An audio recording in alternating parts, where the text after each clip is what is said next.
Halo semuanya, kembali lagi bersama saya Amalia Intihani dan masih bersama KKG Tunas Muda 01 Kayangan.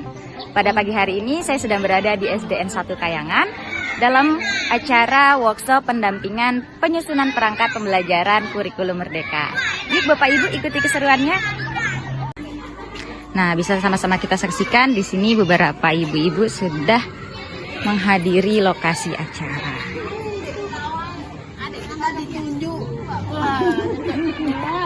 Sehat dulu.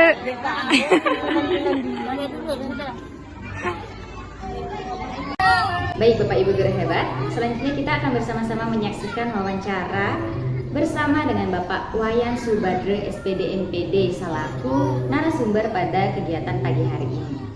Baiklah, marilah sama-sama kita simak di Studio 1. Baiklah, mari sama-sama kita simak Studio 1 bersama Bapak Wayan Subadre SPD MPD. Assalamualaikum warahmatullahi wabarakatuh. Halo Bapak Ibu guru hebat.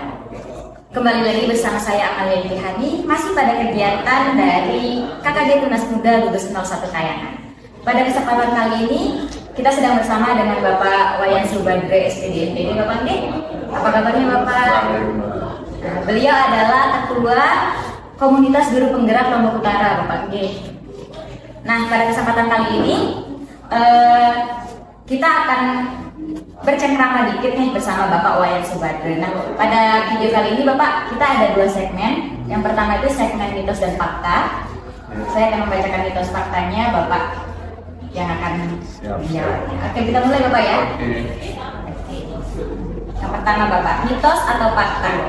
Kurikulum merdeka lebih sederhana dibanding kurikulum K13. Fakta. Gimana tuh Pak? Karena kalau kita lihat dari awal diluncurkannya kurikulum merdeka ini memang tujuan utamanya itu memang misalnya di perancangan pembelajaran itu tidak menuntut adanya satu satu bentuk umum gitu yang dibutuhkan untuk kegiatan pembelajaran kita gitu. Sehingga ketika kita menyusun satu perangkat pembelajaran itu kita diberikan kebebasan untuk bagaimana kita merancang pembelajaran. Berarti dari segi perangkat pembelajarannya juga lebih sederhana. Selanjutnya, mitos atau fakta kurikulum merdeka sangat sulit untuk diterapkan. Mitos.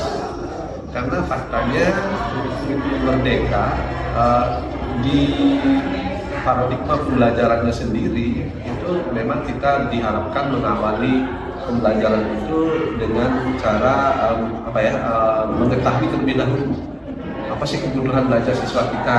Nah, sehingga nanti harapannya ketika kita sudah mengetahui kebutuhan belajar siswa kita bisa menghadirkan pembelajaran yang sesuai dengan kebutuhan siswa itu. Oke, berarti mitos saya berarti nggak sulit nih kurikulum merdeka. Selanjutnya, kurikulum merdeka katanya memberatkan guru, mitos atau fakta? Mitos juga itu. Kenapa mitos? Ya faktanya ketika sekolah saat ini menerapkan kurikulum merdeka, terutama yang jalur mandiri, itu mereka sekolah itu tidak dituntut untuk membuat misalnya perangkat pembelajaran dari awal, kemudian bagaimana nanti sistem penulisan penilaiannya, itu malah sudah disiapkan oleh pemerintah. Gitu. Artinya yang jalur mandiri ini betul-betul harapan pemerintah itu sebenarnya gimana dia menerapkan rancangan yang sudah ada. Gitu. Nah, sehingga harapannya nanti ketika sudah menerapkan itu nanti sedikit demi sedikit itu bisa menyusun sendiri. Jadi saya rasa nggak terlalu memberatkan. Mungkin ini ya dari paradigma berpikir gurunya awal menerapkan harus mulai dari awal. Padahal sebenarnya yang jalur mandiri itu sudah disiapkan perangkatnya. Wah, sudah disiapkan perangkatnya, itu bisa kita cek di mana nih Pak? Di PMM ada, di platform Merdeka Belajar ada. Oke, platform Merdeka Belajar ya Bapak Ibu. Selanjutnya Bapak, mitos atau fakta? Pada kurikulum merdeka, guru boleh menentukan materi sendiri dan tidak terpaku pada satu buku. Itu fakta. Jadi di kurikulum Merdeka itu betul-betul guru diberi kebebasan, tapi dalam tanda petik kebebasan itu sesuai dengan capaian pembelajaran yang diinginkan. Jadi gurunya diberikan kebebasan untuk menentukan topik apa yang mau dibelajarkan.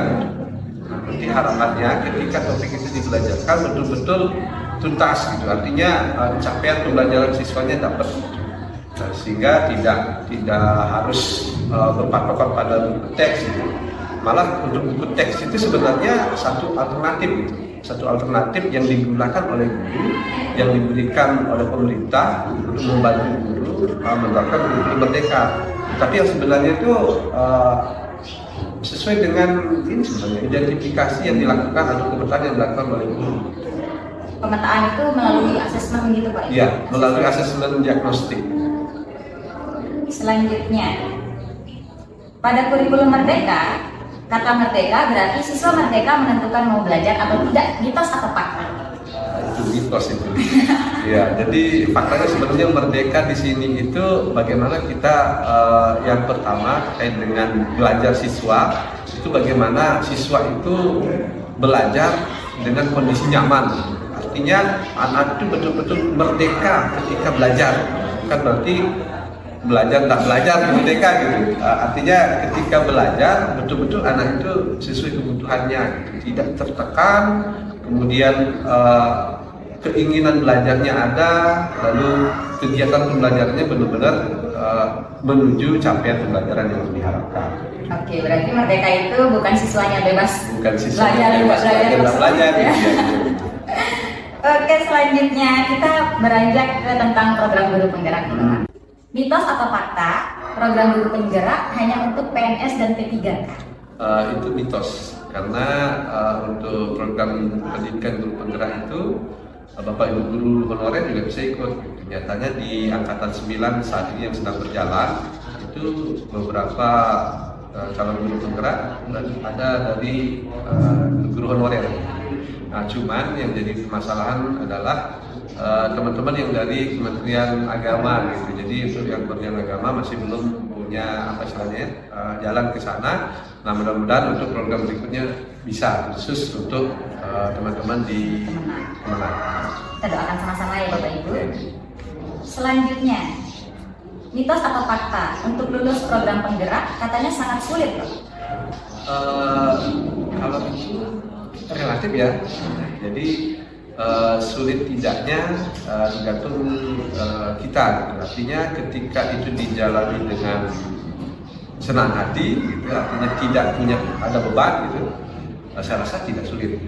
Tetapi kalau itu jadi satu beban di awal, ya kemungkinan besar sulit gitu. Nah, tetapi berdasarkan pengalaman saya di pendidikan guru penggerak angkatan 4 itu dari kegiatan pembelajarannya sendiri itu kita punya ruang kolaborasi dengan teman-teman guru penggerak gitu, sehingga ada peluang juga kita saling memberi motivasi gitu. Artinya kita ketika kita punya down semangat gitu, nanti teman-teman yang lain yang memberikan motivasi gitu, sehingga kita kembali semangat lagi. Berarti ada teman berjuangnya, betul, teman seperjuangan. Ya.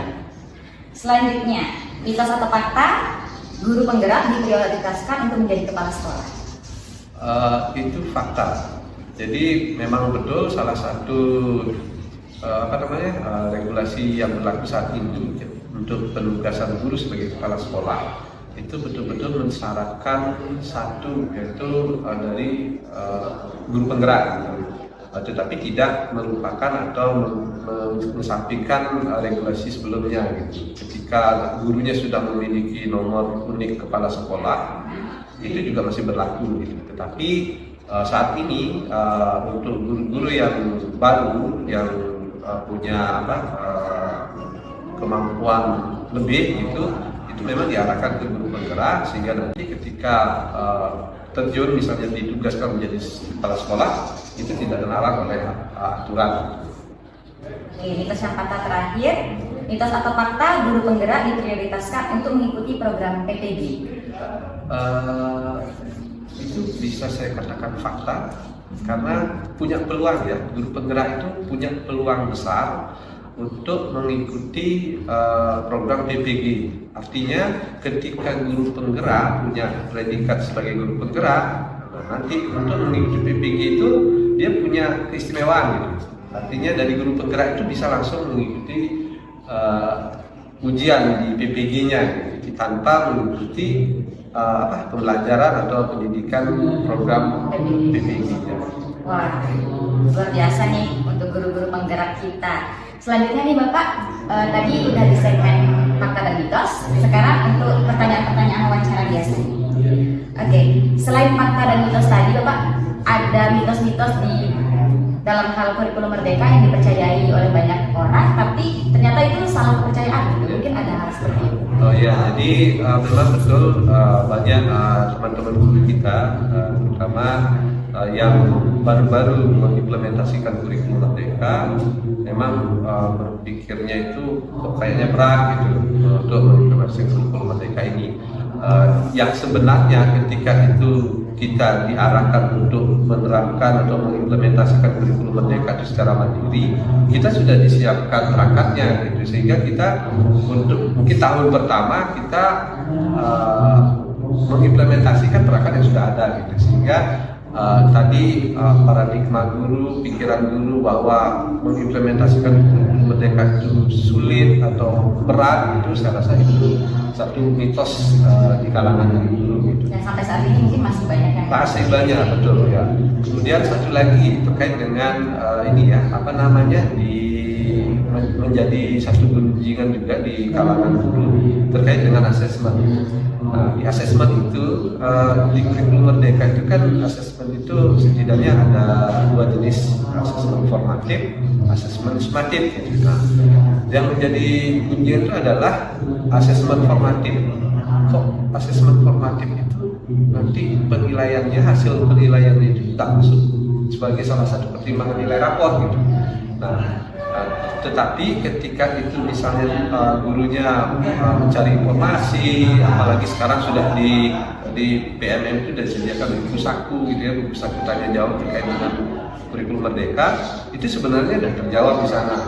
Di sana sudah dijelaskan betul bagaimana fungsi dan tujuan dari asesmen tersebut gitu, sehingga harapannya dari media yang disediakan itu, perangkat itu, guru-guru memahami, tidak lagi miskonsepsi.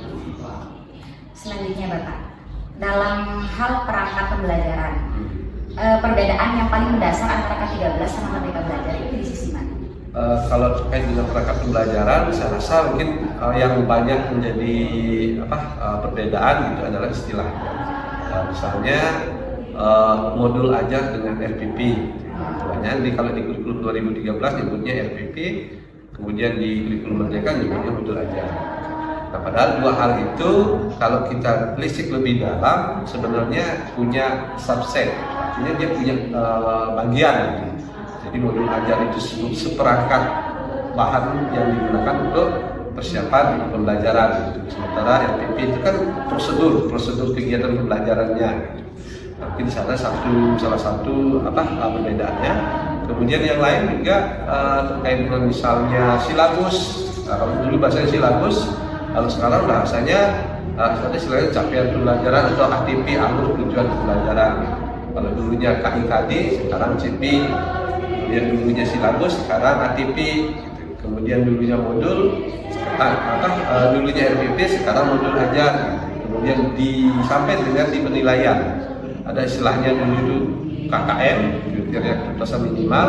Nah, sekarang ada istilahnya KKTP, kriteria ketercapaian tujuan pembelajaran. Jadi lebih ke istilah Pak ya? Iya, lebih ke istilah. Berarti nggak susah lah ya, cuma untuk merubah istilah sih. Betul. Bukan gini ya, bukan berarti merubah istilah dia sama gitu. Ada juga sih perbedaan-perbedaannya. Terutama misalnya di KKM jadi KKTP itu betul-betul memang dia berbeda. Hanya saja esensi sebenarnya itu memang mirip gitu ya, tetapi dalam hal spesifik itu memang dia berbeda. Berarti tidak hanya istilah, tetapi isinya juga ada yang berbeda. Yang tadi tentang perangkat pembelajarannya. Selanjutnya tentang pelaksanaan di dalam kelas nih Pak. Ya. Ada perbedaan yang tentang cara ngajar kita di kurikulum Merdeka itu kayak ini. Kalau di kurikulum ke-13 tuh ngajarnya kayak ini, itu ada bedanya kan? Ya, jadi untuk pembelajaran khusus di kelas pada kurikulum Merdeka memang benar-benar yang pertama yang diarahkan adalah bagaimana guru itu betul-betul mengidentifikasi terlebih dahulu kebutuhan belajar siswanya, sehingga harapannya setelah gurunya mengidentifikasi kebutuhan belajar, maka guru tersebut bisa menghadirkan pembelajaran yang betul-betul mengakomodasi kebutuhan belajar siswa tadi. Sehingga terkait dengan pembelajarannya di kelas, ya kalau kita lihat dari kurikulum sebelumnya, ya memang berbeda gitu. Karena di kurikulum Merdeka ini kita betul-betul mengawalinya dengan bagaimana kita tahu kondisi siswa kita gitu. Sesuai kebutuhan belajar siswanya. Ya, betul. Oke, selanjutnya terakhir tentang kurikulum Merdeka, apa tantangan terbesar buat guru untuk mengimplementasikan sebenarnya kalau tantangan berat sih saya rasa tidak ada ya. Jadi mungkin yang jadi satu kendala gitu ya, kendala guru mengimplementasikan kurikulum Merdeka itu sebenarnya orang pikirnya. Kenapa saya katakan demikian? Karena sebagian besar minat belajar, terutama sekarang kita diarahkan belajar mandiri gitu untuk mempelajari penerapan kurikulum Merdeka itu. Nah, di sana tantangan besarnya bagi guru yang mungkin belum terbiasa gitu ya, belum terbiasa melaksanakan belajar atau pengembangan diri pribadi secara mandiri. Mungkin di sana jadi poinnya. Berarti kurikulum Merdeka itu sebenarnya nggak berat-berat banget. Ya. Cuman itu tergantung gimana kita sebagai guru nih ya, bukan gimana mengimplementasikan. Selanjutnya tentang guru penggerak nih. Ada statement yang bilang Bapak, katanya guru penggerak itu kan harusnya menggerakkan ya. Ya. Tapi pada kenyataannya banyak guru penggerak yang katanya begitu balik ke sekolah itu ternyata tidak melakukan pergerakan apapun gitu. Kalau pendapat saya terkait dengan guru penggerak setelah pendidikan kembali ke laptop, itu bahasa gini ya istilahnya ya, bahasanya tukul gitu, kembali ke laptop itu sekali lagi itu terkait dengan memang ini ya karakter gitu ya, karakter pribadi dari yang bersangkutan. Saya rasa kalau kita ambil secara umum kayaknya berantakan juga. Mungkin itu satu oknum gitu ya, satu oknum yang membuat istilahnya nama guru penggerak itu jadinya tercoreng. Jadi untuk guru penggerak yang sudah selesai mengikuti pendidikan guru penggerak, sekali lagi memang harapan pemerintah itu bagaimana dia bisa menggerakkan pertama dirinya sendiri tergerak untuk menggerakkan minimal yang menggerakkan satu komunitas di sekolahnya. Oke, terakhir Bapak, harapan Bapak Ibu guru kita di sini Bapak. Oke, jadi harapan saya untuk teman-teman guru khususnya di Kabupaten Lombok Utara terkait dengan program-program pemerintah ya khususnya di bidang pendidikan, betul-betul kita sebagai satu ujung tombak pendidikan di kabupaten kita. Harapan dari saya adalah bagaimana kita sebagai guru betul-betul menyambut baik dan antusias terkait dengan perubahan yang terjadi, sehingga terkait dengan implementasi kurikulum Merdeka itu bisa kita laksanakan di kabupaten kita tercinta ini. Terima kasih Bapak atas waktunya. Kita dulu ada kegiatan selanjutnya. Terima kasih Bapak. Nah, itu dia tadi penjelasan tentang kurikulum Merdeka dan guru penggerak oleh Bapak Wayan Subadre. Selanjutnya kita akan berlanjut ke wawancara selanjutnya di Studio 2 bersama dengan Bapak Kabid PK Dinas Dikbudpora. Yuk kita sama-sama saksikan.